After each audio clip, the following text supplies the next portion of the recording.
ছেলের কাছে সব থেকে ইমোশনের জায়গা কোনটা জানেন? সব থেকে ইমোশনের জায়গা হচ্ছে তার বাবা। ছেলেরা কখনো বাবার সামনে দাঁড়িয়ে বলতে পারে না, বাবা আমি তোমাকে অনেক ভালোবাসি।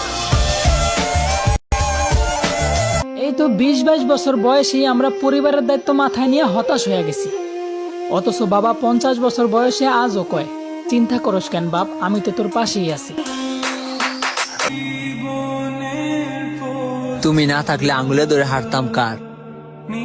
পুরো সংসার দায়িত্ব তোমার উপর, বুঝতে সময় লেগেছে আমার।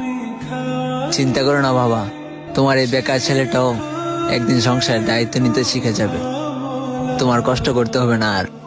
বাবার পেশা নিয়ে কোনো অভিযোগ নেই আমার, কারণ একজন মধ্যবিত্ত ঘরের সন্তানও কখনো অভাব অনুভব করতে পারে না তার বাবারে পাশে পেলে।